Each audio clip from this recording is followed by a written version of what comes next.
পাগল হয়ে গেলেন যে এই যুবককে আমার দরকার, তাকে দিয়ে আমার ব্যবসা করাবো। সুবহানাল্লাহ, আরো জোরে কোন সুবহানাল্লাহ। এখানে যারা ব্যবসায়ী আছেন, আমার নবী জীবনের শুরুতে ব্যবসা করেছেন। সুবহানাল্লাহ বলেন না কেন? নবীজি বিক্রি করে যা মাল দেওয়া হয় সব মাল একেবারে শর্ট টাইমে বেচা কিনা শেষ। সুবহানাল্লাহ কোন না? এইভাবে খাদিজার ব্যবসা মানে খালি উপরে উঠতেছে উপরে। এখন খাদিজা কয় এই ছেলেরে আমার ম্যানেজার বানায় দিব।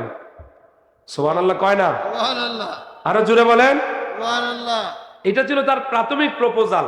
পরে সে চিন্তা করলো এই যে ম্যানেজার বানালে তো লাভ নাই, এই ছেলেকে আমার জীবন সঙ্গী বানায় ফেলাই। আরো জোরে।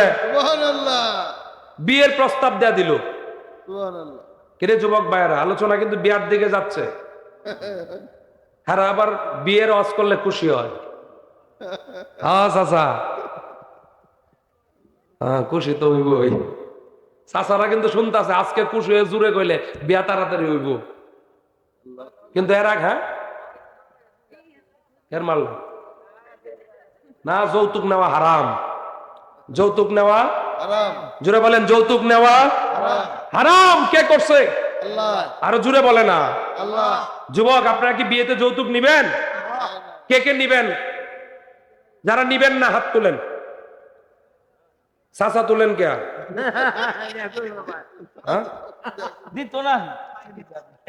ও সভাপতি হুজুরে কইছে চাচা তুললে বুঝাইছে যে দিতাম না।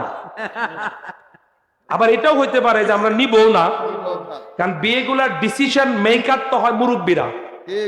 তো মুরব্বীদের তো সন্তান আছে, ভাতিজা আছে, নাতিন আছে, হয়তো বিয়ে করানোর ক্ষেত্রে তারা যৌতুকটার মধ্যে যাবে না। বাস ফাইনাল। মারহাবা বলেন, আরো জোরে কোন মারহাবা।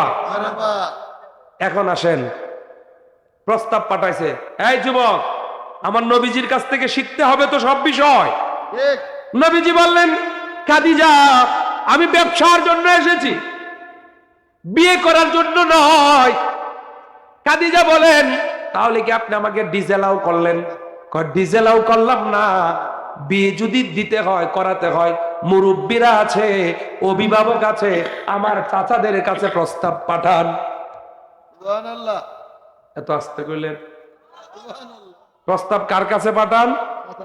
জুড়ে বলেন। নবীজির তো বাবাও পৃথিবীতে বেঁচে নাই, মাও নাই, কিন্তু নবীজি কি বললেন? আমার ফ্যামিলিতে যারা আছে তাদের কাছে পাঠান। মারহাবা জুড়ে। এখন এই প্রস্তাব পাঠানোর পরে নবীজির ফ্যামিলির লোকজন কত বড় জ্ঞানী, তারা 3 দিন সময় নিল, সাথে সাথে ইয়েস বলল না। কারণ ইয়েস বললে হয়তো খাদিজা যদি ভাবে যে আমার সহায় সম্পদ দেখে মনে হয় প্রস্তাব দেওয়ার লগে লগে রাজি হয়েছে, এরকম একটা কথা আছে না? তারা বললো আপনাকে 3 দিন পরে জানাবো। সুবহানাল্লাহ বলেন না? এখান থেকে আমাদের জীবনে শিখতে হবে, যে কোনো গুরুত্বপূর্ণ সিদ্ধান্ত হঠাৎ নেওয়া যাবে না, ভেবে চিন্তে সময় নিয়ে নিতে হবে। ইনশাআল্লাহ জোরে বলো।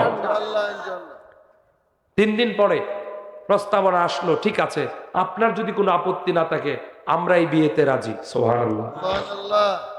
খাদিজার সাথে জীবন শুরু। আল্লাহু আকবার বলেন। আল্লাহু আকবার। ভাগ্যবতী খাদিজা দেখায় আপনার মুজেজা, জীবন যৌবন সপে দিল পায় আল্লাহর নবী, নূরের নবী গো, আপনি নবী আমার জীবনের জীবন। এই যুবক ভাইরা, গজলটাকে আসতে হবে না জুড়ে হবে? তাহলে যুবকরা জুড়ে বলেন, দয়াল নবী, নূরের নবী গো, আপনি নবী আমার জীবনের জীবন, দেখায় আপনার মুজেজা।